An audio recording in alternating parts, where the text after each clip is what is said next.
Ashama tamjurtu yoo wal dhagaa wal argaa jirra ta'e kun Beekan gulummaa Erenaati. Beekan egaasii asuma istiidiyoosaa kan biyya Ameerikaa magaalaa Cambridge keessa jirurraati kan inni dubbataa jiru.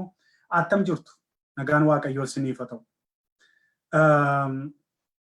Amma sirra deddeebi'een isiniin jedha nagaan Waaqayyoo isiniif haa ta'u. Wal dhagaa jirra yoo ta'e kun miidiyaa ODM magaalaa Cambridge biyya Ameerikaa keessaa kallattiidhumaan darbaa kan jiru namoota hundumaaf banaadha. Abbaan barbaade seenee ana wajjin istiidiyoo kana keessatti haasa'uu danda'a. Haa ta'u malee ofii kootii mata dureen qabu ergan irraa buqqifadhee boodan namoota kan biraatiif yeroo ammaa kana waa qofaan kun nama shakkisiisa. Galata Waaqayyoo haa ta'u nagaa kooti garuu bishaan manna fe'eeti hinna'inaa waa'een koronaa vaayirasii kuni akka malee namni dammaqaa oola. Buna tokko bitachuu baay'atanii amma dhiyeenya kana Facebook irratti illee barreesseera. Namni hunduu meetira jaajaa walirraa faranjiin dhaabbattee sayyuu harkatti fuulatti hundumaa godhattee of eeggannoodhaan biyya Ameerikaa keessatti duutii koronaa vaayirasiitiin jalqabame amma jarfaffaa guyyaa lammaffaa 2020 kanaatti 5,000 ol darbeera. Nama gaddisiisa baay'ee lubbuun harca'aa jiru. Waaqayyo sinaa baraaru lammii koo. Waaqayyo sinaa baraaru sinii kadhataan jira akka amantii kootiitti. Waaqayyo sinaa baraaru. Waa'ee koronaa vaayirasii miti har'a kana naasa'u. Waa'ee qeeqaati. Waa'ee qeeqaa keessaa immoo nama sadan tokkoon akka tooppikiitti maquma dha'ee fudhadhee bayetan jara kana maaliif qeeqnaa kan jedhuun irratti haasaa isaan keessaa dhiyeenya kana nama gara kutaalee Oromiyaa Dambidolloo fa'aa duukaa deemaa ture jedhamee nama Dooktara Luba Gammachis Buba maaliif gara Dambidolloo gara Wallaggaa Shimallis fa'aa wajjiniin maaliif deeme jedhamee qeeqa sooshaal miidiyaadhaan godhamee carabamaa jiru kana ilaalchisee mata duree dubbii kootii kan biraa yeroo baay'ee irra deddeebitanii gaaffii maal qabdu gaafan isiniin jedhu maaliif Jawaariin qeeqxara waan ta'eef isa har'a gudunfaan itti godhaa lama kan biraan Taayee Danda'aa maaliif qeeqnaa sadii kanarratti naasaa dursa dubbii maaliif qeeqna qeeqni akaakuu attamii qabdi isa litireechariin jedhu sitti hin himu'anii amma ganaa Google godhee what is criticism types of criticism the significance of criticism kan jedhu naqu amma kan hin naqu isa muuxannoo korraan define godha waan hin argu waan hin beeku waan hin cuunfadhe waan hin coradhe hiikoo kan mataa kootiin kenna yeroo tokko tokko waan kitaabni jedhu tokko waan litireechariin jedhu tokko fuutee akka jirutti yoo namatti dabarsite baay'ee rakkisaadha. Faranjiin maal jedhu yeroo waa'ee faayidaa yeroo walitti haasofnu time is gold jette faranjiin jenna mammaaksa afaan Ingilizii gaafa shaakaluu jalqabnu yeroo kutaa 7, 8, 9 barannu time is gold jette faranjiin jenna. Faranjiin akka waan beekaa caaltu taatee nummo akka isa kootu walitti goona jechaan waa'ee yeroo ilaalchisee waan Oromoo keessa jiru mammaaksa keessa jiru hin beeknu ofii keenya immoo define hiikootti ilaachuu waa tokko tiyoorii sabbaa hin cuunfamaa hin yaadamaa irratti booda keessaa hiiki waa tokko sammuu namaa keessaa madda. What is COVID-19 yoo jedhame amma kunoo amma torban kana definitionii argachuu jalqabeera. Vaakiyuumii irraa dhufa miti. Waa inni godhurraa, kaataa inni itti cabsurraa, kaataa inni itti hafuuraa waan kana kanarraa ka'ee amaloonni isaa erga beekamanii booda amaloota isaa sanarra dhaabattee hiika COVID-19 itti laattaa jechuudha. The same is true. Qeeqi maali kan jedhani akka ittiin ilaalu tu qaba. Qeeqa kana qajeelchuudhaafis haa ta'u balleessuudhaaf wanta goonuu meeshaa dhala namaa ijaaru. Gara guddinaa gara waa arguu tokkotti kan nama ceessu qeeqni uummata tokkoof faayidaa kan qabu qeeqni battalaa jira kan ammuma arganii amma qeeqanii amma sirreessanii inni kun just visible waan ta'in argama ija keenya dura jira namatu waa gochaa jira fakkeenyaaf namatu dhaabate daa'ima kabalaa jira yoo ta'e no hin kabaliin daa'imni ijoolleedha hin beektu homaan beektu barsiisitti dubbadhu kun ilaalaa jirtaa namatu kabalaa jira daa'imaa qeeqaa jirta innoo dhaabettee waan gochaa jirta jechaadha. Qeeqni inni guddaan inni jabaadha ani jedhee yaadu qeeqaa amma bu'aansaa ammatti hin argamne which is really invisible. Garuu through the process adeemsa keessa dhala namaa irratti hojii gaarii hojjechaa kan deemu impaaktii tokko fiduu kan danda'u gara fuulduraatti dhaloota jenereeshinii haaraa tokko fiduu kan danda'u qeeqa ati gootu jira. Qeeqa saayinsaawaadha. Qeeqni sun Oromoo keessatti akka inni dhufu nan barbaadan. Kana jechuun maa inni siriidhuma isaa hundeerraa haala nu itti yaadaa dhufne, haala nu itti waa tokko walirra tuulaa dhufne tokko xiinsammuu keenya keessatti haalli itti xiinsammuu keenya keessatti beekumsi ijaaramaa dhufe. Isa sana from the scratch diiganii sammuu haaraa, hafuura haaraa, ilaalcha haaraa dhaloota keessatti ijaaruudhaaf qeeqni barbaachisa. Indastiriin qeeqaa, indastiriin kiriitizimii Oromoodhaaf dhufuu qaba jedhee nama hawwuudhaan.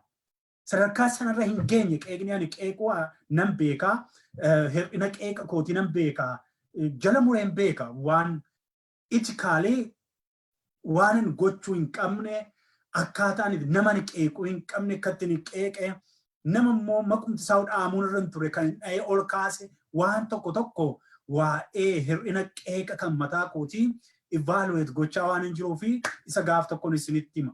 Garuu waa tokko nawa. Oromoon qeeqamuu qaba. Oromoon aadaa qeeqamuu jabeeffachuu baruu qaba. Sababiin isaa tokko lama jedhee nama har'a sitti hima. Tokko haalli nu itti sammuun keenya ijaaramaa dhufe. Haalli nu itti waa'ee bilisummaa garbummaa, waa'ee bitaa mirgaa maatii xinnaa guddaa itti dhaggeeffataa dhufne. Haalli itti soosaayitaalii naannaan keenya nu tolche, envaayiroomentiin keenya akkatti nu tolche. Jibba inni nurratti tolche, gadaantummaa, xinnummaa, homaan beektuu, garboomteettaa, waan kun akkinitti nu ijaaramaa dhufee salphaa miti. Aniifati Islaamaaf Kiristaana jedhamaa guddanne, which means demarcation guddaatu nu gidduu jira jedhamee akka kanatti nu tolchanii nu fidan. Sana dhaalle abbootirraa waliin tuqamu, harka waliin tuqamu, waliin hin nyaatanii jedhamneetiin saba tokkotu gosa tokkotu adda adda mammaaksa nurratti mammaakame. Kana kan godhe sirna darbe. Sirnicha takkasii godhe. Sirni sun Oromoo gargar qoodurra darbee hin tamsaase, hin diige, jibba keessatti hore. Siyaasa keenya keessa sanatu jira. Siyaasa keenya keessa hololatu jira. Jibbatu jira.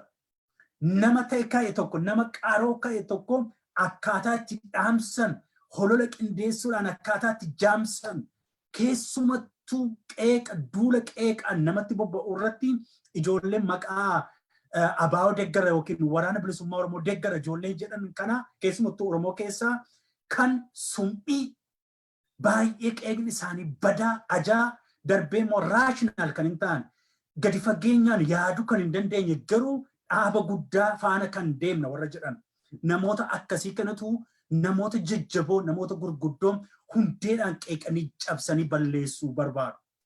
Kanarraa kan ka'e Profeesoroonni baay'een, doktoroonni baay'een, hayyoonni baay'een, namoonni ciccimoon baay'een miseensa abaa'oo irraa guutummaatti reject ta'anii guutummaatti duuba deebi'anii diina qabsoo isaanii sanaa ta'anii mana isaaniitti gola isaaniitti deebi'anii sababiinsa qeeqa, jibba, hamii, hammina, jibbiinsa gurguddaa qabsoo sana keessatti hore sana jira waan ta'eef. Qeeqatti gaafa kaanu taajjabbii gaafa jennu gaa isaan kana carabuu, isaan kana sirreessuu, isaan kana rukutuu, sodaa tokko malee isaan kana akka sirreeffamuuf itti dubbachuu danda'uuni wanta sana, ajaa hamii, ajaa argitee xiraa wal jibbiinsaa kana itti bu'anii tuttuqanii ajeessuuni kilaayimeetii miidiyaa hawaasaa kana akka malee fooriidhaan jeequu danda'a. Kanaaf yeroo ati waa xinnoo tokko jeeqtu asii kuf jettee biyya Arabaarraa, biyya Ameerikaarraa, Kanaadaarraa, Awurooppaarraa kuf jettee ijoolleen sooshaal miidiyaa kanaa asii ol kan isheen bambantuuf kanaafidha. Sababiin sadarkaa bilchina walirra tuulamee dhufe ajaa xuraa'ummaa qabsoo keessatti tuulame sana tuquun yookiin tumachuun tokkoffaa riiskii gaafata kanatti bu'ee namni dhoosuu danda'uunsaa malaa kana rukutanii dhoosuuni karaa kan biraa riiskii barbaada riiskii guddaa barbaada riiskii akka beekan gulummaa ranaa kana fudhachuun baay'ee barbaachisaadha. Dhabiinsa ammuma gosa jijjiiramtaa ammuma bilxiginnaanii weelkaamisii qopheessiteetti jedhamtaa ammuma birrisii kennaa jira wayyaan keessumattuu qabsoo Oromoo keessatti gaafuma ati qeeqa xinnoo tokko jalqabdu ammuma gosa si jijjiiru ammuma sabummaa kee jijjiiru Oromummaarra ammuma Habashaa taata ammuma immoo diina taata ammuma waa hundaa taataa jechaadha. Ijoollee kanaa jiru qabsoon kun tarkaanfatee fagoo hin ga'u qabsoo sabni keenya qaroowwan keenya hayyoonni keenya deemuu hin danda'an. Kana keessaa tokko lama maqaa dhaheetanii waan tokko tokkotti darba. Tokko fakkeenyaaf torbanoo kana yeroo maqaa namaa individuaalii dhoofnu irrumaa barachuuf malee maqaan namaa tokko tokkoon maqaa Oromoo miliyoona 40 20 30 waamni asirratti miidiyaa irratti fiduuf miti. Namoota keenya garuu ija keenya dura kan jiran yoo dhoofne bayeessa fakkeenya tokkoon torban kana keessa kan maqaan isaa labsamu keessaa tokko luba Dooktor Gammachis Bubaati. Lubni kuni an qaaman argeen beeku dhugaatti garuu hojii isaa duruma yeroo biyya ture kaasee YouTube irraa akkaataa inni itti wangeela barsiisu Oromummaadhaan wal qabsiiseeti barsiisa. Ilaamee jira miti wangeela gogaa yeroo siin jiru kan beektaati wangeela hafuuraan guutame jechuu koo alatu hin taane yeroo hundumaa gaafa aadaa saba biraa laallu aadaa Oromootti nama fidee galchuu nan jaalladha. Namni barsiisa isaa keessatti lallaba isaa keessatti sammuun koo ittiin qarame keessa namni guddaan luba kanadha. Akkaataa inni itti wangeelli biyya Itoophiyaa keessa gahe akkaataa itti afaan Oromoo aadaa Oromoo afoola Oromoo abbootiin amantii duraa Onesmoos faa Ikaawwaaj faa Aster Gannoon faa luboonni garaagaraa gara Oromiyaatti burqan suni isarraa dhageenya isarraa maddan viidiyoodhaan miidiyaadhaan biyyatti tuungaliin biyya kana keessa taa'ee waggaa 6 dura ani yuutuubii galeen irra deddeebi'ee isa dhaggeeffadha ture. Lubni kun afaan Ingilizii sirriitti danda'a, afaan Amaaraa sirriitti danda'a, afaan Oromoo sirriitti danda'a. Nu caalaa na caalaa dubbata afaan Oromoo. So namni kun yeroo dubbatu nama baay'ee of ibsudha, nama baay'ee waa'ee Oromoo, waa'ee Oromummaa ibsudha. Garuu yeroo tokko tokko irratti duulaa turre maal fa'aa argineetu aniyyuu balleessaan godhu keessa tokko sitti maara. Getachoo eenyuuti namichi Tigreessuun suuraa tokko wajjin argine wajjin taa'ee Getachoo Raddaatiin suuraa wayii wajjin argine billichi suuraatu wajjin argame kana booda gantuudha Gammachis wayyaaneedha uummata keenya daguugaa jirti maaloodha goone jennee irratti gadi duulleen siin jedhe. Booda kanarra taa'ee garuu gaafa nama laala. Amma torban kana immoo Shimallis duukaa Dambidolloo deemee achi deemee Baakkoora deemee maalirra deemee Arjoorra deemee uummata akkas godhe. Kanaaf Shimallis duukaa waan deemeef namni kun gantuudha nama nyaata diina Oromoo ta'e jechaadha. Garuu waa tokkoon sitti himu. Tokkoffaa namni kun luba paastoriidha. Eenyu wajjinuu dhala namaa qixxeen ilaala waan ta'eef wangeelli inni itti amanu wangeelli inni lallabu Oromoodha, Amaara, Kambaataa, Haadiyaadha, Shinaashinyaadha, Maalinyaadha waan jedhu miti waan ta'eef dhala namaa hunda ija tokkoon ilaala waan ta'eef warra akka sheekotaa kun warra akka qeesotaa kuni pooletishaanitti siquu danda'u wajjin ta'anii dhaqanii nyaatanii mari'atanii waa'ee biyyaa gorsuu danda'u. Warra nama garboomsan warra nama nyaatan wajjin dhaqanii sagalee Waaqayyoo itti himuu danda'u. Lubni kun immoo xinnumayyuu meentaalitiin isaa yaangi jenereeshinii kana fakkaata ijoollee dhaloota qubee kana fakkaata malee amma akka Dooktar eenyuun Tolasaa eenyuuti Dooktar Tolasaa eenyuuti inni Atlaantaa kun inni Oromoo deemmoo jedheetu afaan Amaaraallee kan sirriitti naasofne yeroo baay'ee waan Oromummaa gadi xiqqeessu. Anis akkasii jechuu koomtis akkasii qeeqaa turre nama afaan Oromootti leeyya'u nama saba Oromootti leeyya'u lubas haa ta'u qeesiis haa ta'u paastariis haa ta'u sheekiis haa ta'u nama eenyummaa isa keessaa ba'e isa keessaa handhuuramee ba'etti leeyya'u itti leeyyaana Oromoonis. Haa ta'u iyyuu malee immoo warra akka sheekotaa kana warra akka qeesotaa kana namoota akkasii kana iddoo tokkotti kottu asuma Oromoo qofa keessa taa'ii waa'ee Oromoo qofa dubbadhu waa'ee siyaasa Oromoo qofa dubbadhu jechuun hin dandeenyu. Jarri kun quraanaaf akka quraanni jedhutti adda obbaasaniiru. Dhala namaa qixxeedhaan ilaalu akka uumaan ilaalutti ilaalu. Kanarraa kan ka'e namoota hundumaatti siqanii gorsuu danda'u. Kanaaf amma sheekii Oromoo keessaa eenyuyyuu utuu inni masaraa mootummaa dhaqee Abiy Ahmed faa gorsee maal faa gorsee irratti qeeqa hin kaasuan. Sababiinsaa sheekiin kun gaafa dhaqu Oromoo ajjeesin jiru. Nan beeka. Garuu akkas jechuu danda'a saba kana wal qixxummaadhaan bulchii jedhee gorsuu danda'a. Sheekotni dhugaan akkasidha. Qeesonni dhugaanis akkasidha. Luboonni dhugaan akkasidha. An akka kootti akka itti namana. Kanaaf nama argine jennee asii gadi. Namni kun namni Dr. Gammachis Bubaa jedhamu kun contribution waanuma mul'ataayyuu TV qofa meeqa qaba jedhana TV afaan keenyaa qabu.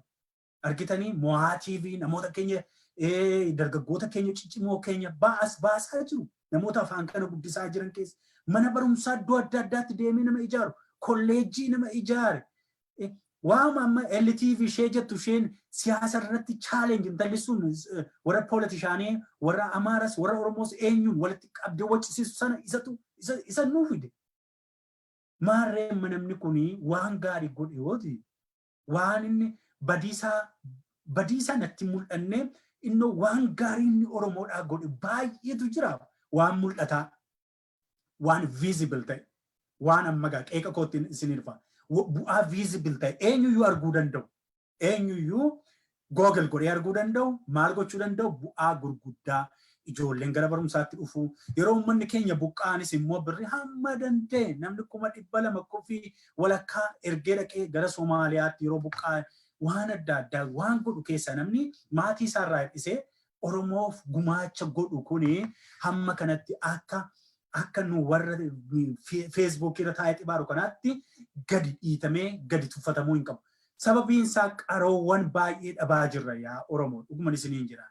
Qaroo baay'ee namoota namoonni akka Dr. Gammachis Bubaa kunillee jibba sanas mo'ataniitu as baaniiru miidiyaatti.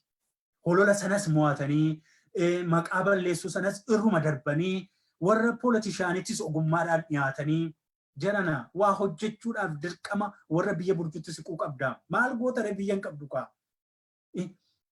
Maal gootare har'a bari eeyyama ID tokko baafachuudhaaf ati sirna sana keessa ta'uu qabda.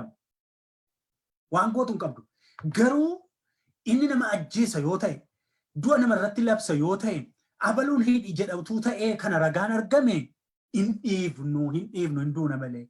Amma garuu nama yeroo koronaa vaayirasii kanaa riiskii guddaa fudhatee gara Dambidolloo deemu. Bilbilli hin jiru, maal hin jiru yeroo inni deemu guyyaa 5 namachi aan beekan gulummaarranaa utuu ati naa kaffaltee yeroo ammaa kanatti yeroo dukkanaa sana keessatti Dambidolloo mitiitii naqamteen hin deemu. Aan utuu naa kaffaltee nama lubbuusaa jaallatu namni akka koo.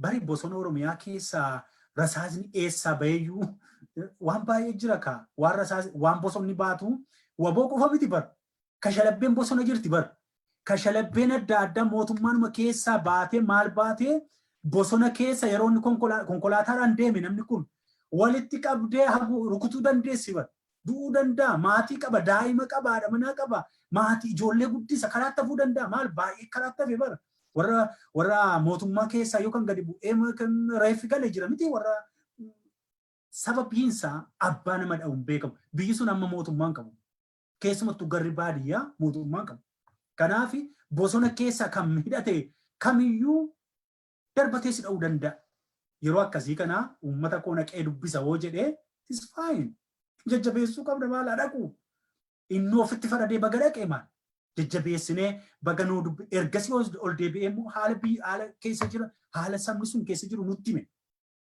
baay'ee bayeessa. Miidhaan mana hin jedhamne jira abdii mana hin jedhamnetus immoo jira akka lubaatti akka paasteriitti abdii namaan kutu namni abdiidhaan jiraata regardless uummanni keenya garbummaa keessa ajjechaa keessa jira yoo ta'e illee ajjechaa sana keessaa hin baa jechuusaati abdii lallaba waan ta'eef kun baawundarii luba kanaa eeguuf qabnaanis hin jedha kana asumarratti xumura tole maaliif wal qeeqna gidduutti definitionii kootti deebi'een amma nama lammaffaatti darba. Yeroo wal qeeqnu wal balleessuudhaaf miti. Akka isaa hordoftoonni yookiin duukaa buutonni gartuu siyaasaa tokko maqa balleessuudhaaf didichan kana utuu hin taane qeeqa raashinaal ta'e gaafa finnu wal guddisuudhaaf karaarra wal buusuudhaafidha. Jawar Mohammed irratti qeeqa nu jabeessaa ture baay'een jira. Maaliif? Tokko namni kun ani poolitishaaniidha saayintistii siyaasaatii adda baaseera. Kanarraa kan ka'ee waan inni godhutu riiskii lubbuu gaafata. Yeroo baay'ee ammayyaadatti ta'e waggaa 4 dura asumarraa ala kana mijataa ture haalli inni keessa jiru iddoon inni jiru so ajaja kennu qaccimtii izaazi kai kana godhii guyyaatti 500 300 wareegamaa turte. Yeroo sanaa kaafne qeeqa jalqabne akkaataa gootu kanaa namoota obbiraa jifachuudhaan maal gochuudhaan utuu hin taane na beekaa qofaadhaan utuu hin taane namoota wajjiniin yaada bishaataa dabarsuun baay'ee barbaachisaadha. Gaanni dargaggeessa ofiin jedhee dargaggummaan kun gara hin taanetti liid gochuu danda'a. Disaasterii guddaatti deemsisuu danda'a kan jedhuun qeeqa irra dhaamne. Miidiyaa namoota hayyoota ciccimoo sammuu hayyoota baay'eetiin ijaarameetu namoota keessaa carabee gatee warra akka Mohammed Adammoo, Dr. Salamoon Ngashee, Abdii Fiixee, eenyu lakkoofsan qabanii ijoollee qara Oromoodhaaf really ayikanii ciccimoo ijoollee ciccimoo kanaa namoota ciccimoo gurguddoota keenya piroofeesaroota dabalatee achi keessaatii karaa adda addaatiin salfishii waan ta'eef Jawar baay'ee nama salfishii nama of jaallattu nama immoo nam tokkittiin jalaa ija baafattee cimnaan nama daftee gara rukuttuudha nama akkasii. Kanarraa kan ka'e nama qorba'ii namoota ciccimoo biraa rukutiinii jechaanitu. Saabinsaa warra akka Mohammed Adammoo warra joornaalizimiidhaan kwaalifaayiid ta'anidha. Ittillee barumsa isaa qabanidha. Maastarsii illee hojjetanidha joornaalizim the communication. So namoonni akkasii namoonni jajjaboon miidiyaa keessa seenanii haa tolchanii haa miidhagsanidha. Warra akka Piroofeesar Asfaaw, Piroofeesar Dooktar Asii, Piroofeesar eenyuti Harvard kana kan barsiisaa ture Hamzaa warra akkasii fa'aa warra akka Dooktar Salam namoota jajjaboon kun immoo boordii irratti liidarshiippii sana tolchuu waan gaarii gochuu danda'u. Miidiyaa addunyaa kana warra akka CNN kana waan akkasii godhanii kaampaanii guddaa gochuu danda'u. Inni garuu isaaniin xaxxarabee akka shalabboota akka Eeliyaas fa'aa akka Maaxiqiriyyoom akka maalii kana fuudhetti naqeetu boordiitti naqateetu warra kaanirra hololaan maaliin xalagee baasa. Kun sirrii miti jennee qeeqaa ture. Qeeqni kun ijaarsa bara. Wantoonni godhamaa ture taajjabbii duuba deebi'aa hundasaa ilaalaa. Ragaadhaan yaada bilchina qabu barreeffama dheeraa ammas jira tokkoon sambanne taajjabbiin kun forever nan ka'a. Maaliif irraa baratama waa'ee nama tokko qofame inni kaan irraa barata waan ta'eef kana gochaa ture. Kana kan goonuuf akka sheeppi ta'ee mucaan kun gara fuulduraatti nama tasgabbaa'u akka ammaa kana amma xinnoo tasgabbaa'eera.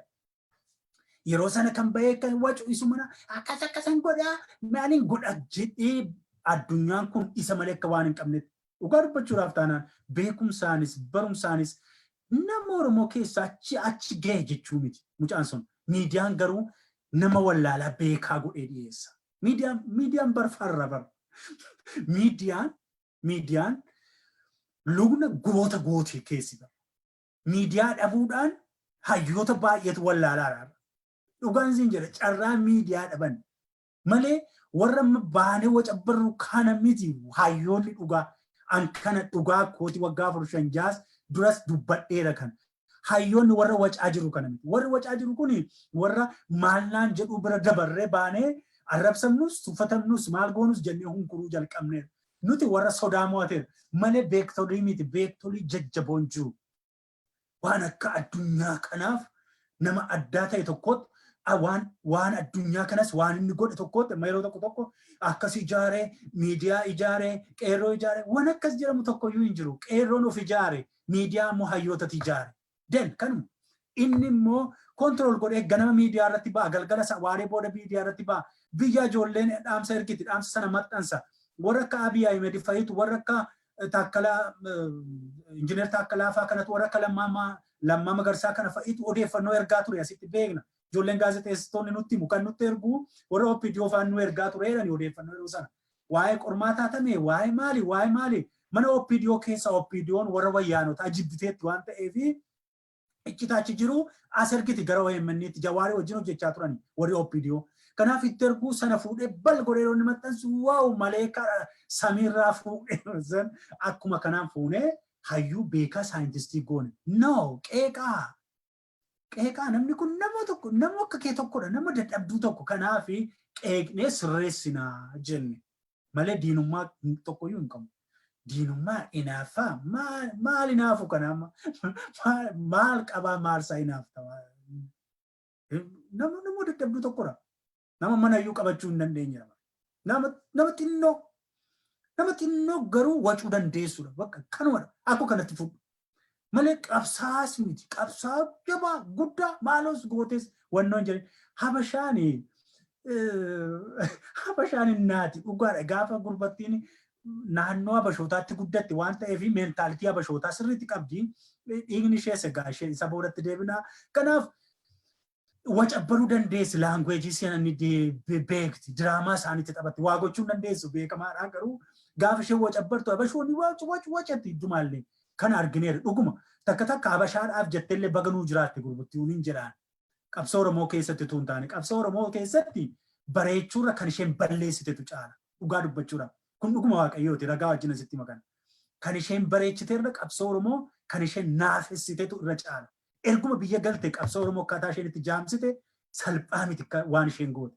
Disaasterii guddaa goote wayyaanee OPDOota warra ammaa kana wajjin walii galte. Akkaataa isheen itti qabsaa'ota rukutte, akkaataa isheen itti waboo rukutte, akkaataa isheen itti keessa adda bilisummaa Oromoo ejjechiistee akkaataa amma hooggantoonni hidhaman kanaafillee haala kan mijeesse isheetu waan isheen hojjette hin beekan ijoolleen hin beekan.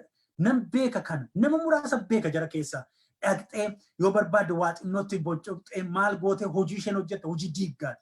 Baay'isawee qabsoo Oromoo keessatti dhugaa dubbachuuf taanaan deebitee ammallee sababa dhumaatii ilmaan keenyaa fi koomaandi poostiin nurra bu'uu kanaa kan godhe isheen qabsoo keenya kan booda deebisee isheedha. Akka qabsaa tokkotti ani hin fudhu baay'isawee. Ammas hin fudhu forever hin fudhu. Garuu akka dargaggeessu tokkotti akka isheen sirrattu akka nama taatu akka immoo gad of deebistee teessee barattu nan barbaadaan akka teessee dubbistu biyya meeqa isa jetti kitaaba meeqa isa jetti qoradhe saayintistiidha isa jettu dhiiftee tasgabbooftee hafuura gabiitiin akka isheen siyaasa Oromoo irra deebitee ilaaltuu fi qabsaa'ota Oromoo irra deebitee kabajjuu fi qabsoo Oromoo akka isheen kabajjuu nan barbaada. Aan akka Beekan Gulummaa Oranaati. Nama sadaffaatti sii darba. Namni sadaffaan yeroo hundumaa amma gurbaadhuma Jawaar kanaafuu mataa dhukkubbii taatee OPDO keessaa biltiginnatti kanaan OPDO'n jedhaan keessaa mataa ol qabattee Taayee Danda'aati. Taayee Danda'aa kana duras baay'ee waan hin dubbadhee fi dhugaa dubbachuudhaaf farra. CV duriitiin utuu namaa dubbifama ta'ee kan mana hidhaa waggaa 10 ture jedhama yookiin 9 suni Oromoodhaaf ture waan jedhu iyyuu nama gaafachiisa. Dhuguma waa'ee Oromootiif hidhamee sababiinsa haalli inni itti amma aakti godhu hundumtuu waan inni dubbatu hundumtuu marraagummaa siyaasaati. Yeroo tokko immoo maal irratti argaa ijoolleen yuunivarsiitii turtan introduction to loojikii fudhataniitu koorsii loojikii warra fiildii biraatii fi akka koomen koorsiitti kennama ture. Loojikiin kun yeroo tokko waan loojikii loowuu keessatti loojikii baratteetti waan ta'eef kireeditaaworii sadiin waan tokko walitti fiddee argumentii tokko fiddee si amansiisuu yaalti Taayee Danda'a. Beekumsa sitti fakkaatiin beekaa sitti fakkaatiin Taayeen wallaaltuudha. Ammoo akkaataa isheen itti yeroo darbe gosa keessumattuu koronaa vaayirasii xiqqaa balleessuudha jennee koronaa vaayirasii guddaa ofirratti moosisuu hin qabnu. Shaneen kun koronaa vaayirasii guddaadha. Wallaggi kun koronaa vaayirasii guddaadha. Lixi kun rakkina qaba jettu kun wallaalaadha. Wallaalaadha. Sabni hammana ga'u sabni miliyoona 10 ol ta'u sabni lixa Oromiyaa Wallaggaa utuudhuma akka Israa'el kana utuma akka Israa'el kana biyya Israa'el kana biyyan ta'a jedheeyyuu waa tokko isinitti hima jirana. Oromoon bal'aadhaan lafti Oromiyaa bal'aadha. Dhiifama kompiitaran gidduutti waa fidee sisirreeffachaa dhuman isinitti haasaa qalbiin keessan gidduutti laayivii waan hin jiruu fi na of kolchaa waa tokko istiidiyoo baakgiraawundis xinnoon sirreeffadhaa hafuuranii isiniin kennaa xinnoo hafuuras fudhadhaa.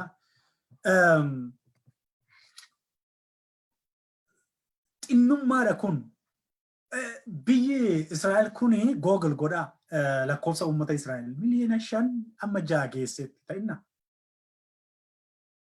Oromiyaani naannoo kan jedhamtu Oromiyaan kun naannoo Oromiyaa nuti akkanitti anillee waggaa 6 dura kitaaba koo kooticha koo ta'ame kitaaba koo giimii kitaaba koo gindillaa jedhu ilaalame achi keessatti biyya Oromiyaa jedheen barreesse waggaa 6 dura. Biyya Oromiyaa ani gaaf tokko naannoo jedheen beeku. Uummata mana ga'u uummata miliyoona 50 miliyoona 60 naannoo jechuun akka naannoo Benishaangul Gumuz naannoo Sumaalee naannoo Oromiyaa maal goona naannoo Oromiyaan naannoo miti jiran. Waa taayyeetu kana na yaadachiise uummata Wallaggaa akkaataan itti uummanni Wallaggaa utuudhuman ila hincitu malee uummatichi hincitu malee utuu nan cita jedhee Wallaggi bar biyya ta'uu danda'a akka biyya Israa'el kana ta'uu danda'a. Arsiin biyya ta'uu danda'a bar kophaasa. Harargeen biyya ta'uu danda'a bara biyya akka Israa'el guddoo tokko ta'uu danda'a. Yookiin immoo maaliif Israa'elitti si fageessaa? Biyya akka Eertiraa tokko ta'uu danda'a. Biyya akka Tigraay tokko ta'uu danda'a. Tigraay amma waan adda baateetti miti Itoophiyaarraa. Just informaali. Formaali bahuu baattu si adda baateetti biyya bilisoomte taateetti achi keessa wal ajjeechaan hin jiru waan tokko hin jiru biyya bilisoomte biyyi Tigraay. Biyya ta'uu kan danda'u uummata bal'aa kana gadi ba'ee akka waan uummata foon namaa nyaatu jedhee foon ajjeesaniitu foon namaa nyaachisu jedhee mana gubuu jedhee akka waan inni saba sanaan jedhee baay'ee nama ajaa'iba. Namni akkas jedhee akkamitti akka inni jiraatu marcuma miti yoo baay'ate marcuma argataa teessoo konkolaataa tika mootummaa waan akkasii kana faayidaa kanaaf jedhee ani kwaalitii beekan gulummaa keessaa tokko sitti utuun dantaa marcumaa kana barbaada ta'een biyya keessatti marcuma jajjabaan qaban ture. Isa dhugaati wallaaltuu makoon beennitu har'a iddoo gurguddaa jedhani ministeera ta'een si jeeqa ture utuun soba kana nama gurguruu saba gurguruu kan sammuudhaaf utuun jiraatin garaadhaaf garaa ajooftu itti nyaatanii udaanan kanaaf jiraachuu utuu ta'ee balbala guddaa kan qabu ture. Dhugaa har'as hin barbaadu boris hin barbaadu utuu Oromiyaan bilisoomtees sobee garaadhaaf teessoorra hin taa'u. Dhugaa kana waadaan sii galaa viidiyoo kana kaa'adha. Hin taa'u. Saba gurguree saba sobee waan hin fakkaanne hin fakkaatee marcuma fudhadhee biiroo argadhee makiinaa argadhee tikanaa ramachiisanii haala naa mijeessanii sammuu immoo gurguree dhalli namaa sammuudhaa gurguramteennaan duuteetti. Gaafa sanaa kaatee dhalli namaa dhala namaa miti duuteetti gaafamee maa inni sammuu kee keessatti akkati gantuu taate akkati waan hin taane bitamtee gaafa hojjechuu jalqabdee gaafa sanaa kaatee ati duuteetti hin godhin. Taayee Danda'aa nama akkasiiti. Ammoo sammuun kun sirrachuu hin danda'u hin danda'a. Sammuun akkas xuraa'e kuni sirrachuu hin danda'a. Abdii irraa kutuu miti. Namoota keenya jallaa keenya sirreeffachuu tokko yerootu sirreessa. Eenyu weellisichi yerootu maaloo yartuu nama gooti yeroon jedhe yeroon mee jarana yeroon hundaa iddootti galcha. Yeroo waan baay'ee godha. Koronaa vaayirasiin torban lamaan kana ji'a kana nu fudhate yeroo keenya yerootu fide. Mata duree hunda dhiifnee hunduu golatti nam'ee inni kaan abbaa faati maatiin gargar tamsa'ee maatii keessaa abbaa fi haati yoo dhukkubsatan daa'imman mana teessee biyya alaa kana keessaa viidiyoodhaan hospitaalatti IV irra kaa'aa oksijiinii kennaa fi argisiisu.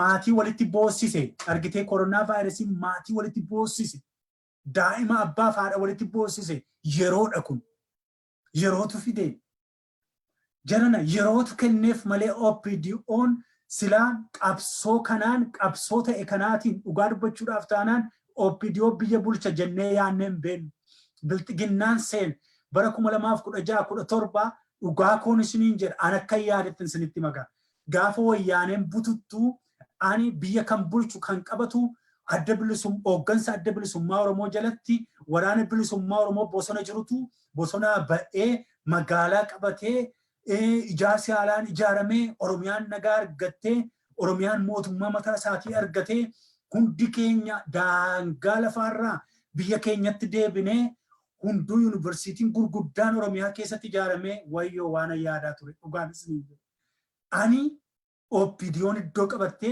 deebitee uummata Wallaggaa uummata Arsii uummata Shawaa uummata Boranaa Gujii daguugdi jedhee yaadeen beeku guyyaa tokko qabsoon sun injifannoodhaan xumurameetu ani Oromoon walii galee ba'ee mootii mataa isaa muuddateetu nagaa argannee daa'imman keenya barattoonni yuunivarsiitii keenya riisarchiitti xiyyeeffatanii qorannoo qo'annoo saayintistoonni dooktoroonni piroofeesaroonni biyya alaa kanaa qabnu kun hundumtuu biyyatti galanii yuunivarsiitii nuu ijaaranii barsiisota yuunivarsiitii nuu ta'anii daa'imman haayiskuulii jiran saayintistoota baafnee biyya guddoo Oromiyaa guddoo addunyaa irratti beekamtuu argannanse akka tayyaade bara 2016-17 yeroo wayyaaneen gaggabdee bututte sana malee ijoolleen miidiyaa qaban kun deebi'anii harka OPDO'tti kennanii Itoophiyaa haaraa nurratti ijaaru jedhee abjuu hin qabun turan. Garuu yeroon kana nama gooti. Dogoggora keenyas dabalatee dogoggora aktivistoota keenyaa qabsaa'ota keenyaas dabalatee yeroon kunoo deebitee garbummaatti nama deebisti. Garbummaa guddaatti seenne. Hin qoosama. Taayyeesitti qoosaadha. Dhiigaan qabsoon kun dhufeetu qabsoo isaaniitiin qabsoo ijoollee kanaatiin qabsoo ilmaan Wallaggaa kanaatiin Taayyeen mana hidhaatii baheetu har'a garuu irratti qoofama. Kana yaanne yerootu kana godhe. Dogoggora keenyatus kana godhe. Tarii kanarraa barannee fuuldura kana qabsoon immoo jalqabamee qabsoon silaa dhaabbiin qabduuti kaayyoon qabsoo keenyaa hin xumuramneeti amma ilaali hooggantoonni biyya alaatii galan mana hidhaa jiru warra akka Abdii Raggaasaa barreessitoota warra akka Yaazuu Kabbabaa addunyaa jaalkaayu ijoollee ciccimoo nagaa ijoollee akkasiitu mana hidhaa keessatti 10,000 gadi kan hin taane warri kaleessa qabsoo sana miidhamtee fidde mana hidhaatti deebite yeroota akkas godhe akkas ta'an seene bara isaanitti aara galfatanii ija hojii isaaniitti gammadanii Oromoo gidduutti kabaja argatantu mana hidhaatti ergaa jirra hooggantoota keenya ija keenya qaroowwan keenya barattoota keenya ajjeesisaa ficcisiisaa jirra qabsoo xumuruu dadhabne xumurarra geenye qabsoo fiixaan bahinsa qabsoo keenyaa gufachiifne harkumaan miidiyaadhaan as baanee bilisoomnee irra jennee wacabbarree lafaan qisneetu deebinee garbummaa ragragii garbummaatti deebinee galle manuti. Yeroo akkasii kana hin qeeqinnaan jettaare qeeqa gurguddaatu ba'uu qaba wal qeequu qabna wal cabsuu qabna wal miidhuu qabna wal nyaachuu qabna kanan jedhuuf kanaaf qeeqaan. Itti deebi'uu hin qabnu maaliif akkas taane yoo jette sababii sammuun keenya maasiin sammuu keenyaa bilchaataa hin taaneef sababii kanarraa kan ka'e bilisummaa qabachuu dadhabne hojjennee ilmaan keenya 8,000 olitti qalleetu itti qallee hoolaatti qallee miti andaaqqootti qallee lukkuutti qallee miti re'eetti qallee miti ijoollee keenya qaqaalii xobbee ijoollee 8,000 olitti qalleetu bu'aa itti qalleef sana bilisummaa qabachuu dadhabne haati hiyyeessaan boossiyaadha. Abbaan keenyan boo'a haati keenyan boossiyaadha. Hooggantoonni keenya fala dhabaniitu boo'u har'a mana hidhaatti dararamaa jiru har'a. Qeerroon keenya hin boo'e barataan keenya mana barumsaa barachuu dadhabdeetu kadhattuu taateetu karaarratti hoomleesii taateetu finfinnee keessa teessee boossi injiineroonni fiivziiriin medical studentiin nursing ijoolleen keenya socially naturally baratanarra Finfinnee keessa mana dhabanii lafatti galan hin qabani qeetti deeman hin qabani yoo qeetti deeman hin du'u najjeefamu kanarraa kan ka'e waan nyaatan waan dhugan dhabaniitu Finfinnee keessa ciciisu ijoolleen. Kunoo warra akka Dinquu Dayyaasaa fa'aa warra ijoollee kana walitti qaban immoo kunoo holol irratti ka'ee mootummaan irratti ka'ee namni waa'ee isaa haasa'uu barbaadu tokko immoo Dinquu Dayyaasiyyuu. Obbo Dinquu Dayyaas dhugaanis niin jedhaan. Nama qeeqaa turredhas. Haa ta'u malee haala ammaa keessatti gaafa laaltanii haalatti mootummaan kun itti namicha kanallee taargeet godhee hamma ta'e ijoollee harcaate mana barumsaa yuunivarsiitii kolleejjii kan qabu isa yuunivarsiitii Harommayyaarraa warra ari'aman Jimmarraa warra ari'aman isatu Riifti Vaaliitti tola barumsa kennee fi barsiisuu jalqabe. Mootummaan immoo attam kana gootaa attam ijoollee Oromoo kana barsiistaa jedheetu mootummaan Abiy Ahimediin durfamu kun Shimallis Abdiisaa fa'iin durfamu kun mootummaan nafxanyaa kun amma namicha kana abbaa qabeenyaa kanarraa ciqilee dhaabbateera. Maaliif gargaarta? Hiyyeessa Oromoo maa gargaarta? Maa barsiifta? Maa maallaqa qabdu qooddaaf jedhaniif. Ilaali sooreyyii sheeyyuu hin qabnu bar Oromoon sooreyyii hin qabu abbaa qabeenyaa meeqa qabna sheeyyuu. Ija shanuu ija afuruu qabna ishumtuu akka isheen Oromoo qaroowwan keenya warra hojiirraa barumsarraa ari'amtee akka isaan nuun qabneef mootummaan darara guddaarra kaa'aa jira. Maaliif? Mootummaa dhabne, biyya dhabne, mootummaa Oromoof yaadu dhabne kanaaf sirnatu hin ijaaramne yeroo darbe sitti meera waa'ee sirnaa. Nuti leerii sadaffaarraa wal finna siin jedheera bara. Himaammatatu jira olaanaarra siin jedheera dhaabbileetu jira siin jedheera. Ishee gadi immoo waan kuskusee wal wanyu wacabbartuu akka Taayee Danda'aa kana warra himaammata hin beekne himaammata oli bulchaa jiru kan hin beekne juunjuftoota kanatu jira siin jedheera. Nuti gajjallaa kana jirra imaammanni sirni biyya sana bulchu sirna nafxanyaa kan bara Tewoodiroos fa'iin Milinik fa'iin tolfameedhaan siin jedhe. Isadha Abiy Ahmed kan inni si barsiisaa jiru. Bilxiginnaan kan inni si tokkoomsaa jiru achi deebi'ee waggaa dhibbatti duuba deebi'ee afaan tokkoo biyya tokkoo amantii tokkoo sanatti sirna si deebisaa jiru.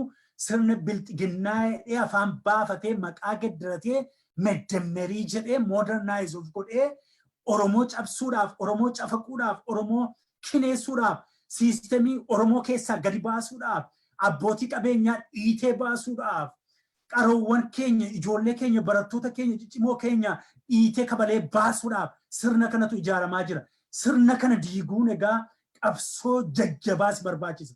Qabsoo cimaa nu barbaachisa. Qabsoo taa'anii yookiin akka kana maqaa wal balleessuudhaan hololaan godhan utuun ta'an qabsoo gadi taa'anii hojjechuu nu barbaachisa jechaadha. Oromoon gadi taa'uu qaba. Hayyuun gadi taa'ee mari'achuu qaba. Wallaalaan immoo hayyuurraa barachuu qaba. Warri feesbuukiirraa callistee wacabbartu kunis gacha dhiiti baradhu hayyuurraa.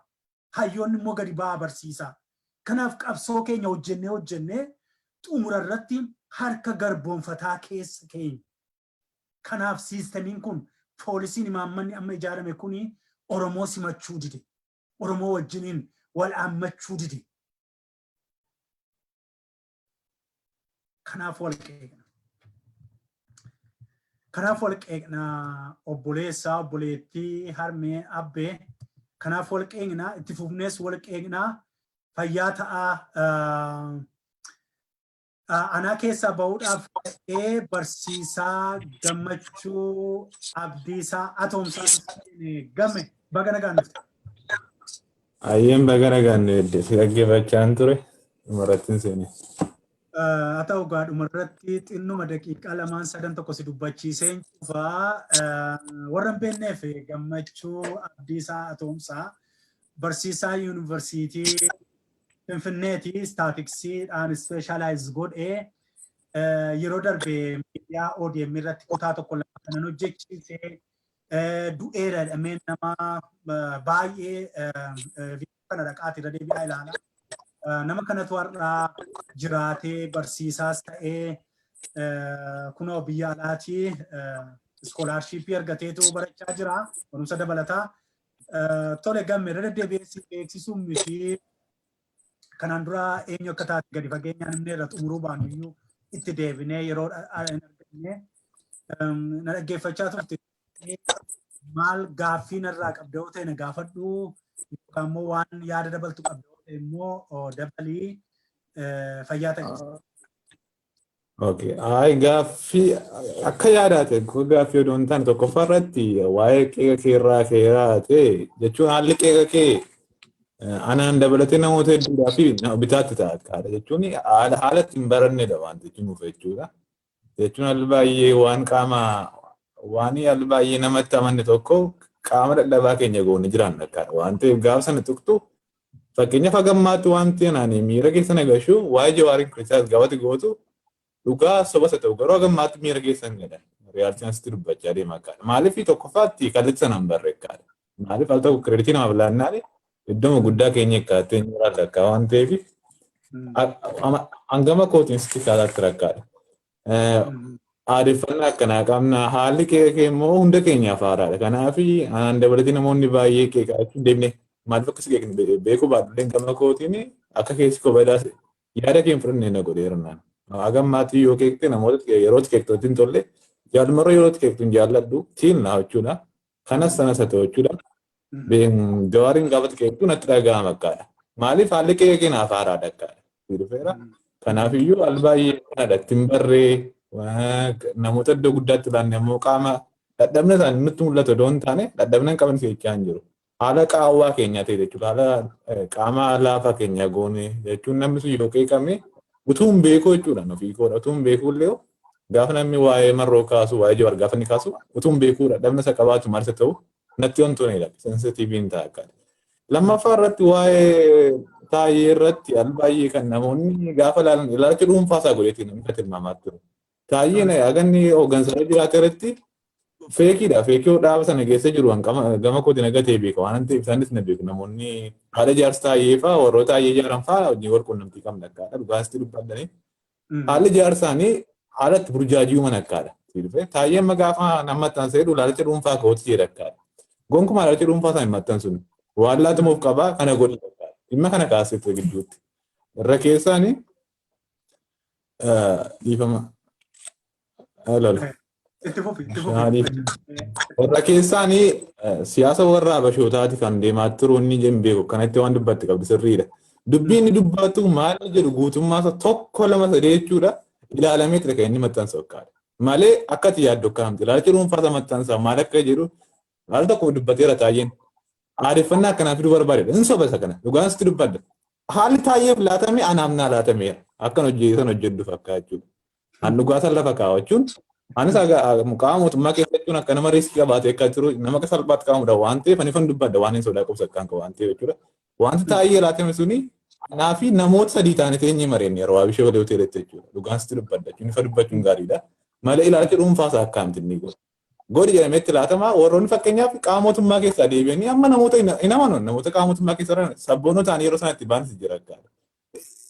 Wanti kun hundumtisaayyuu jaarsa luus istiraaktirii jedhamee jalqabaa akka filoosofiitti lafa kaa'an tokko jira akkaadha. Dhimma kana namoonni baay'een hin beekan akkaadha. Waan ta'eef wanti godhamu achi keessatti wal tokko namni sabboonaa ta'ee ba'a akkaadha. Fakkeenyaaf Lammaa Magarsaa baay'een deeggara akkaadha. Dhugaasti dubbachuuf. Tiim Lammaa maal jeeqaadha. Garuu haalli sochii Lammaa irratti gaafannoon tole sana irratti shakkii godhadheera akka. Siirfeera. Amma deebi'ee maaliif Lammaa irra shakkii godhadhe akkaasitti fakkaate waan achi keessa waan hin beekuuf tokkoffaatti dhugaa yoo qabaate illee waan shakkii qabaatu na godhaa deema akkaadha. Siirfeera. Maaliif burjaajii muuf deema akkaadha. Faayinaal disiishinii hin dhufu. Konsentirashinii nama akkaata tamaa akkaadha. Inni irra jireessa kan hin beeku garuu kan Taayee irra jirus kan karaa biraarra yoo hin deemu biraa fakkaachuu hin danda'ame baay'ee qeequu danda'a akka waan ta'eef kan Taayee bakka jiru ilaalcha dhuunfatan kallattii kame waa itti laatame hojjeta akkaata. Eenyutu akkana godhi hundeessaa warroota akkana ijaaran jiran immoo eenyu isaan dudduuba isaanii hojii wal beekna waan ta'eef anaan naqunna of deemu gara keessaatti warri diinnatii na barreessu waan ta'eef nan agarsiisa wanti hin jiru. Waan akkana kan biraa immoo waa'ee Dr. Gammachis irratti kaaste maal sitti fakkaate al tokko waan isaan godhan gaarii ta'u iyyuu malee waqtii kallattii isaan itti ilaalaniif kallattii itti nu ilaallu garaagara. Sii kaaseera amma gaafa jaalmarroota beektuu gaafa jaalfakkadaas beektuu Gaafa Jawaaris keektu jinaamin Jawaariin keektu jechuudha dhiifama. Gaafa Jawaaris keektu akka kallattii ilaalcha sana qabda akka. Kallattii sana eeguu takka ilaaltu nu ilaaluu dhabuu dhiisuu dandeenya akka. Amma Dr. Gammachis gaafa inni deemanii diiplii gadi fageessillee wantoota beekuu baadde akka waan sarri hin dhaggeeffanne. Kallattii ilaalan sana nu ittiin ilaalle ta'a akka. Gaafa isaan deeman fakkeenyaaf Shimallis moo inni wajjin deeman jechuun irraan dhagee akkaadha.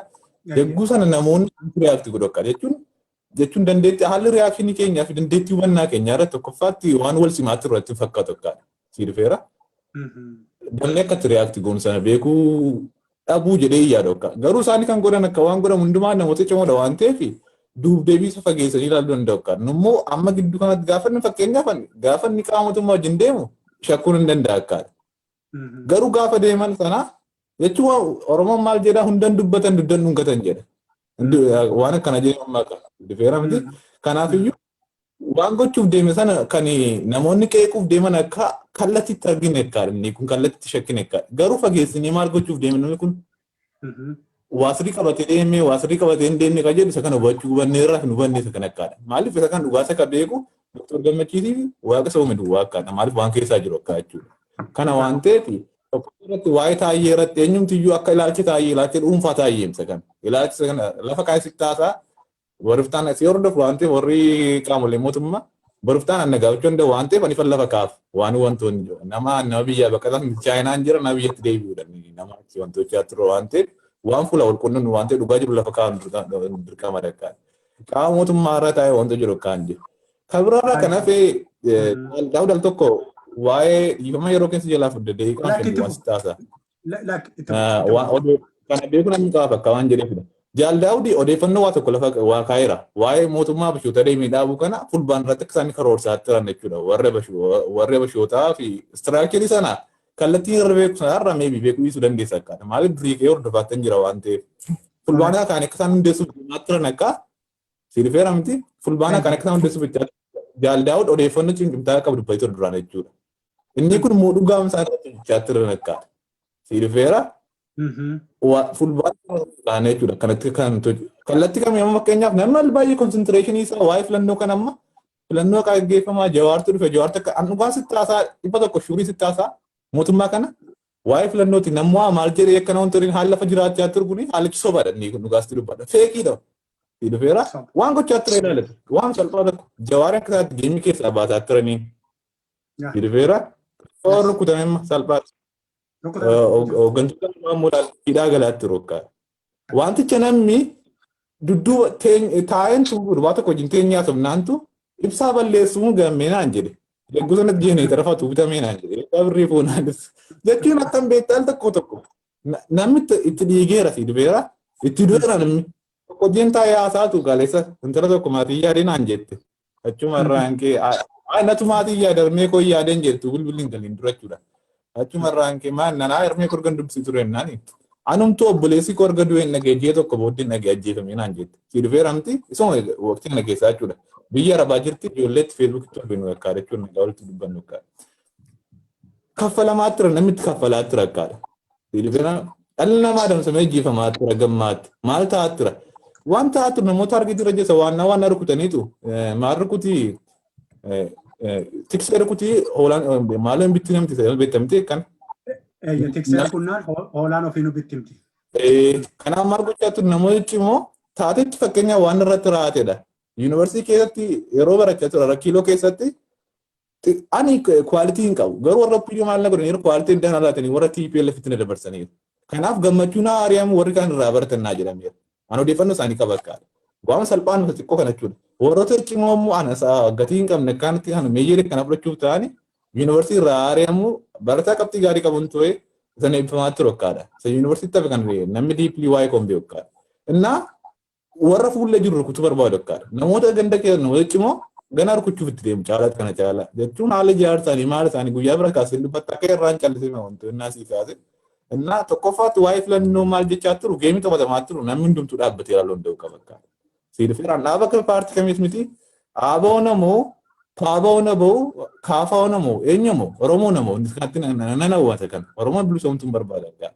Oromoon akka isaan bilisoomne ana miti warumti paartii biyya keessa ni beeku akkaadha. Maaliif wanti laatamee dubbata akkaadha waan ta'eef waan salphaa fakkeenyaaf Namichi kan eenyu maqaan isaa Leencoo Baatii, Doktor Leencoo Baatii, Doktorii Beekan. Gaafa deemu waan sobuu qabu sobu waan jedhame sobuu qaba akka. Maaliif guddaa salphasi godha haalli isaanii. Maaliif akkanadha Beekan. Ana amma ana dhufeera akkati waati kaase fakkeenyaaf nama taayitaa laachuu maal akka ture akka jetti kana ana mataa kun laachuu dhufeera. Shugguxii birrinaa dhufeera lamaan isa walfaata. Si dhufeera. Namichi kun gaafa iyyatti galu waan isa eeggatu beeka. Warra gadaanaa sadarkaachuun anaan kan na beeku Loba isin na beeku namoota asirratti torra jiran keessa. Har'a kana namni na beeku hin jiru. Barattoota barsiisuu yuunivarsiitii isaa na beeku. Aga waggaa yuunivarsiitii waggaa afur erga barsiisuu jalqabe sadii mafuroo akkanadha. Kanarraa kanaaf namni na beeku hin jiru akka. Kan isaan na beekan iyyuu barsiisaa saayikii tokko kana duubaa akkana beeku. Warroonni gadaana garuma gadaa jirru iyyuu akka itti dansamaa turu yaada. Namichi inni kun suma guddaa kana marsii godhu al tokko taayitaa istilaa taanaan maana sun kuchiisu akka. Kana booddee guddaa salphasi godhu akkaadha. Amma Leencoo doktorri natti fakkaata. Doktor Leencoo Baatii kaatti murteessuun natti ulfaata. Magaafanni sobi sanaa sawuun dirqamadha bakka. Yookiin nyaachuudha yookiin nyaatamuudha.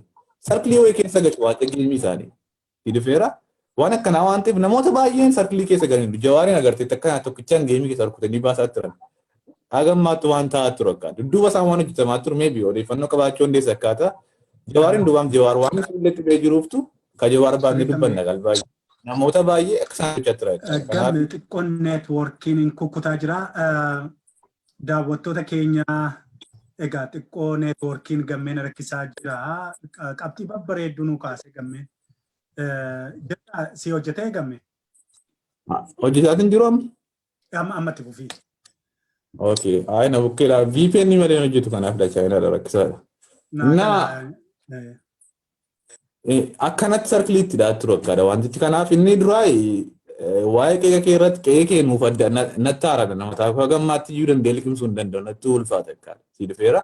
Dhugaasti dubbachuuf jechuudha. Yeroo dhukkubsadde qaba. Amma waa'ee jaalmarroo irratti qe'ee qoyii kaasee turte agarraatti itti gammadaa miti. Maaliif dhugaa suba isaanii kun waa biraadha. Beekaan beeku isaanii waa biraadha. Garuu itti addaatti hin goone dhugaa sobas haa ta'u sobichatti baruu hin dandeenye dhugaas dhugichatti baruu hin dandeenye akkaadha. Maybe number danda'a yeroo biraa.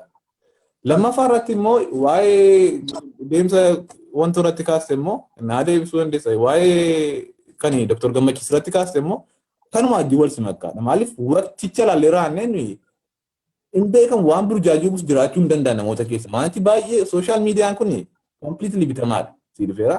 Namoota akkaawuntii baay'ee qaban kan namoonni faayinaansii isaanii ispeeshaalii feesbuukiin bara 2018 feesbuukii dhugaa achirra jiru feesbuukii irra jiru dhibbantaa hedduun isaan warra luuz istiraakcharii keessa jiranidha. Waan inni bukkeetti ijaarama waan ta'eef jechuudha. An dhugaa san lama siiqaa. Luuz istiraakcharii keessa waan jiraniif burjaaji'uma konsentireeshinii amma namni fudhume bara 2018 dura fudhuu laata. Utoo dhaabaan biyyatti hin galin dura. Dhaaba lama argita waan jechuun waan akka dhaabaa lama jira. Qeerroo sabboonaadhaa fi warroota gara mootummaa rakkaa jiran. Warroonni qeerroo sabboonaan paawarii guddaa qabu.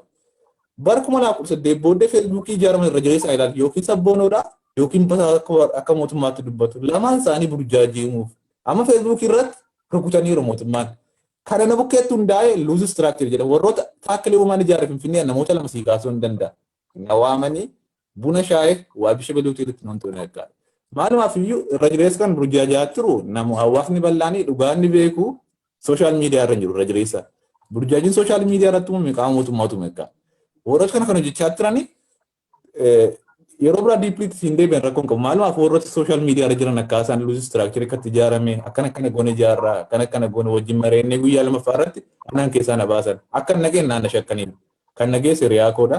Gurbicha amma keessaraa hin jiruu isaanii kun seenaa biraa ni wanti odekka. Ani advaanteejii dhabeef maaliif oduun ta'a dhugaa san labsii kaa fakkaata. Inna kana waan ta'eef waa'ee namicha kanaatti immoo taa'eedha. Al baay'ee waa tokkotti jechuun namaaf gaafa namni tokko waa jedhu nama ta'ee hin kaase wanti achi fakkaata. Iskiriipshiin godheeraa addee wayii yaada nama arginaani ati kireditii itti laatiin al baay'ee gaafa waa'ee warra bashootaa ta'etti fakkaata. Gaafa kireditii laattuu fi waan sana namni wantoota fi deema jechuudha gatii argachaa deema akkaata. Achumaan anis waan sana sheerin goone anniise wanti namoonni baay'ee sheerin goone uffatanii badhiisanii na fakkaata. Amma waa'ee taayee kan amma namni riyaakshinii jalatti ilaalta namoonni baay'ee arrabsuun akkaata. Maal gochaa jira dubbiin dubbatu yeroo hundaa waan kun waan dhaabbataa gochaa turuu fi sobaa sana paawarii itti laachaa jira. Al baay'een namoota kanan gorsu utuu riyaakti gochuu baatan hiriifidha. Achitti inni laalta tuffattee dhiista akkaadha. Riyaakti gochuu laayikii wantoo riyaakiin isa biraa gochuu dhiisanii achuudha akka aarii maal agarsiisuu dhiisanii koomantii laachuu dhiisanii callisanii ilaalanii dutee dhiisa akka saree jechuudha. Jechi isaa immoo jecha dhuunfaa osoo hin taane kan isatti laatamedha. Taayee duwwaatti laatame osoo hin taane namoota biraatti kan laatame. Ani jettee osoo hin taane kan ofii koo keessa beekudha. Isa dhugaa sitti haasa. Wantichi waan akkanaadha. Qeeqa kee itti hubiinsi jedhe garuu itti baruu amma jechuun itti barra gaaf tokko taasa akkanadha wantichi.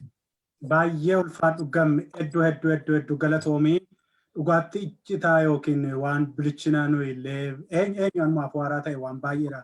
Ati qabatamaan reef dhiyeenya biyya baate waan ta'eef keessa teessee waan argite qabatamatti nu caalaa waan nu hidheef garuu sitti deebi'uun koo hin hafu dhimma kana mata duree kana godhadhe keessumattuu haala miidiyaa hawaasaa kanarratti nuti waan sadarkaa hololaa qofaatti dhageenye yeroo sanaa akka isaan ijaaran hoteelatti waamanii ijoolleen mentor ta'anii maal ta'anii kana fagochaa turre garuu saayinsii isaa akkamitti akka waan kana hodhanii baasan qabatamaan hin beeknu ati immoo keessumattuu waamichi isaayyuu sii ta'ee qabatamaan iyyuu haala istiraakcharii sanaa beekuun nu fayyada.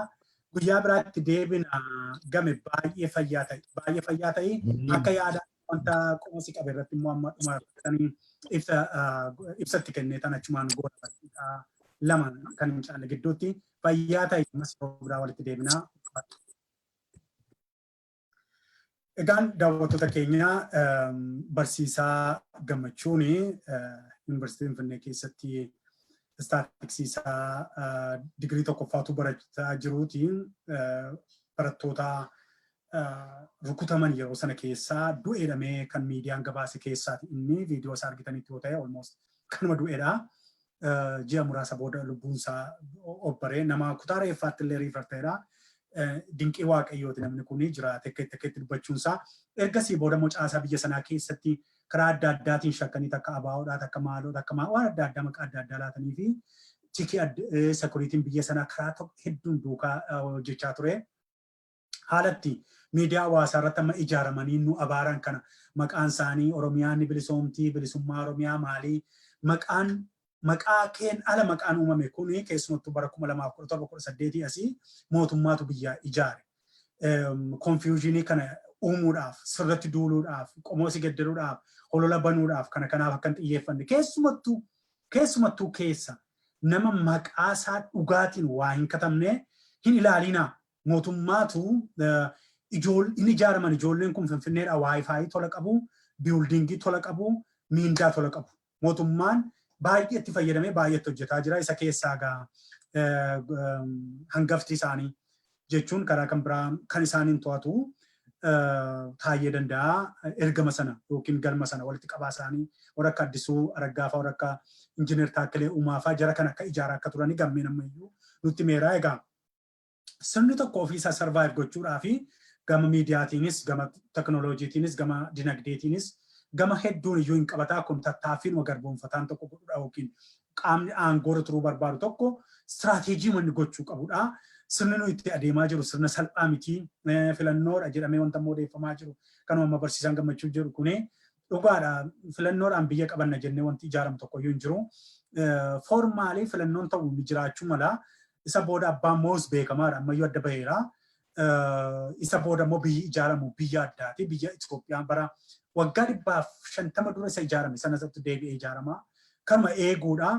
Egaa filannoo lama qabdaa yookiin tole jettee garbummaa kanaaf mallatteessitee barabaraan dhiitamtee buluudha. Mirga kee dhiiftee mirga namoomaa qabdu mulqamtee biddeenuma nyaattee tole jettee akka garbaatti akka bara piriimiitiiviitti waan sitti naqan baattee waan afaan si kaa'an nyaattee jiraachuudha.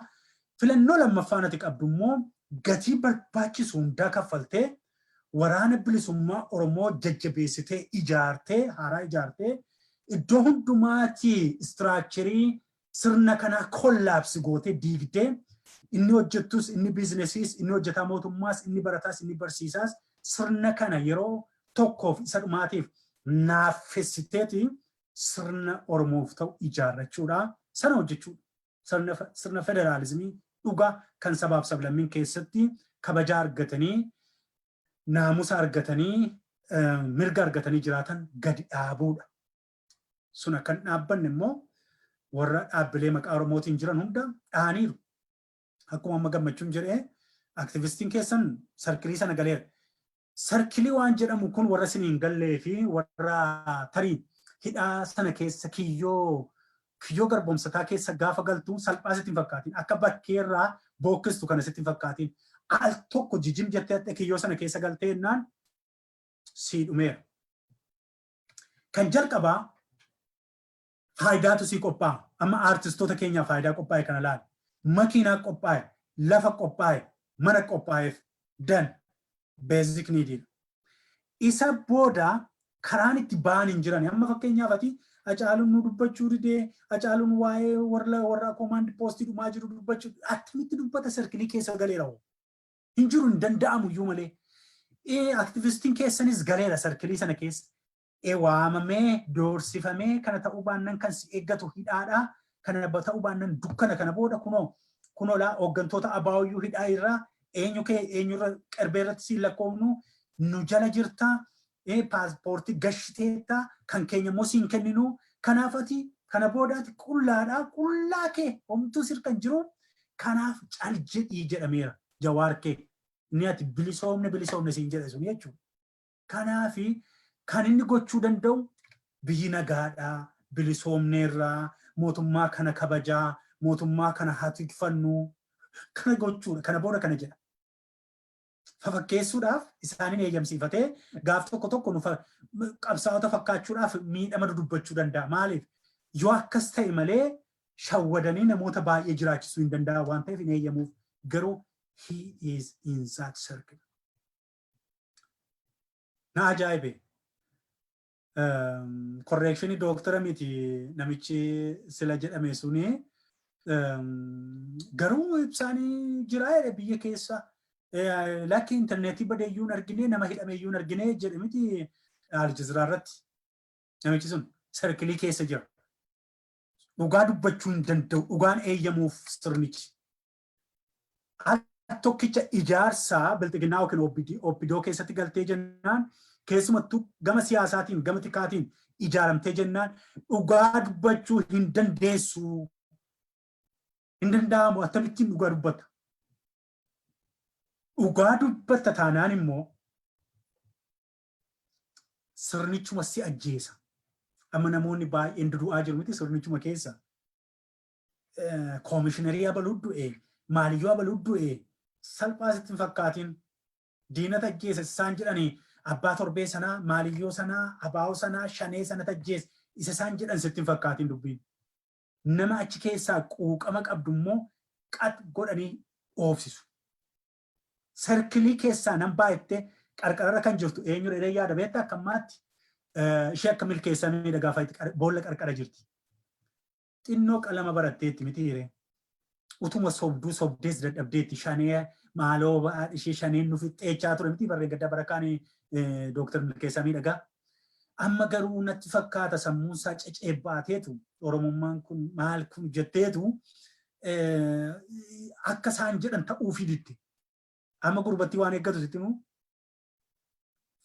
gurbatti yookiin magaalaadhuma keessatti qaa godhaniitu shanee tajjeese. Sarkilii sana keessa yoo ta'uu baate immoo yoo gamnoomte immoo lubbuu ishee torfachuu maal gochuu qabdi. As deebitee shanee nama nyaatti wallaggi nama ajjeesee nama gubee mana gubaa jettee akka Taayee Danda'aa kana as baatee wacabbaruu qabdi. Namni ani aktivistoota OPDO aktivistoota bilxiginnaa keessaa boolla qarqara jira jedhu tokko Dooktar Dajjee Garrafaa nama jedhamu tokkodha. Namittiin waan bilxiginnaa kunis ta'uufi diddeetti tiim lammaa sanaan as dhufanii waa hojjetanii jajjabaatanii ka'anii didaniiru. Waan Abiy Ahmed kiyyoo sarkilii kiyyoo Abiy Ahmed itti gashaa jiru kun Shimallis kun Taakkalee Uumaa kun afaan tolanii argitee akkatti Taakkalee Uumaa afaan toltu akkatti lammaan afaan toltu afaan tolanii itti gashan kana keessa fudhataa hin jirtu Darajjee Garrafaa sunis. Warra bilxiginnaa keessaa warra bilxiginnaa dhumti rasaasaan ooftee ajjeeftu warra akkasiiti. Waaqni isaan eegu. Waaqayyo isaan eegu. Qabsaa'ota dhahaa jiru. Dargaggoota qarooyi dhahaa jiru. Barattoota yuunivarsiitii keessaa ishee pooyintii qabdu saqaa'ota. Gurbaa narvii dhukkubsatu yuunivarsiitii Jimmaa sana waggaa 5ffaa kan eebbifamu abbaan isaa dhufee boo'ee gale nama qabxii fannisee tokkoffaarra jiru. Sana akkasii graduation jala 4-0, 5-0, 3-0 qaaqaa gooteetu deebisaa jirti. Sirnichatu akkatti hojjetame. Kan Oromoo miti. Maal goonare gammeedhaaf yaada isaa ammaa kana boodarratti deebisuudhaaf yeroo ati marroo qeeqxuu yeroo ati Jawaariin qeeqxuu na dhukkubaa ture jedhuu fi naan gallee nuu galuu didee inni ati jettuu fi yaada bal'aa irratti hin dubbadhu garuu marroo kan jedhamu kanallee baay'ee hin qeeqne garuu rakkinuma xixiqqoo inni uumeen wata karoo inni jaallansaa wajjiniin uumeen qabatama ragaan of harkaa qaburraan kan ka'een kana sirreessaa qeeqa marartoo qeeqa mararsiifannaa qeeqe malee qeeqa jibbiinsaa miti. Dhugaadhas immoo marroos haa ta'u Jawaaris they are individuals nama tokkodha nama of tuulummaa tokko jalqabee ture innis akkuma gurbaan suni ani saayintistiidhaa biyya 70 meeqattani siyaasa biyya 70 meeqaan fixeeraa jette sana innis marroo jechuun sirna jechuu jalqabe. Kanaaf of tuultuun kun jalqabdee dheetan malaaseef taajabbiidhaananii xih godheef qabsaa'onni si caalan suma keessa jiru. Dooktoroonni si biraa qabsaa'aa jiru. Maastarsii isaanii Awurooppaatti eessatti hojjetanii bosona kan jiran nan beekaa maqaadhaa wajjiniin na dhaga'i. Biyya Israa'elitti meedikaal dooktarii baratee ka'ee deebi'ee bosona kan jiru jira. Hayyoonni si bira jiru, gootonni si bira jiru, of hin tuuliini. Ajaja keessana ajaji. Jabaadhu. Waggaa arfanii shanan kana marroo samiirraan kan kaase ana caalaa yoo jira beekan caalaa. Xinnoo tokkoon qus godhee sana gidduuttu ijoolleen bushaayeen jala yaatu kun utuu waan beekin jala yaatu kuni akkasii kana jechuudhaaf dhiifama ijoollee jiruus jireenyas dhabdee akkasii garbummaan biyyaa baasee gara Arabaa kanatti dubartootuma Habashaa kana maal kanatti dhaqanii biddeen illee harkaa nyaatan hojjechuu hin danda'an dhiironni waan ta'eef gara biyyaa Arabaa kanatti ijoollee akkasiifatu gadi baatee intiniin simachuudhaa fi intiniin gingilchaadhaa mitiqiriijoodha jettee waca baruu jalqabde akka waan marrootti ana caalaa inni aanu yookiin isheen aantuuti. Ijoolleen kun dhaabaafis hin fayyaddu. Ijoolleen akkasii jirti iddoo adda addaa facaatee hubannaa kan hin qabne waa'ee waboo sanas hin beektu dhaaba sanas hin beektu garuu alaabaaruma kana waan argiteef maal kana waan gooteef hayyoota mataa keessa gadi kan see jirtu namoonni akkasii jiru. Ani mataa keessas ejjetamuu dhiisee adda keessas yoon ejjetame ani qeequrraa hin dhaabadhu dhiisusi gara fuulduraattis marroo keenyas Jawaar keenyas Beekan keenyas Gammachis keenyas maaloo keenyas sirreeffannee Oromiyaa bilisoomte biyya Oromoo guddoo biyya sabni Oromoo dhalli Oromoo keessatti kabaja guddaa argatu akka ijaarru abdiin qabaa taajabbiin itti fufaa fayyaa ta'a ulfaadhaa Waaqayyo sinaa eebbisu nagaattaa walitti deebina boris wal abaxxarra wal fidna boris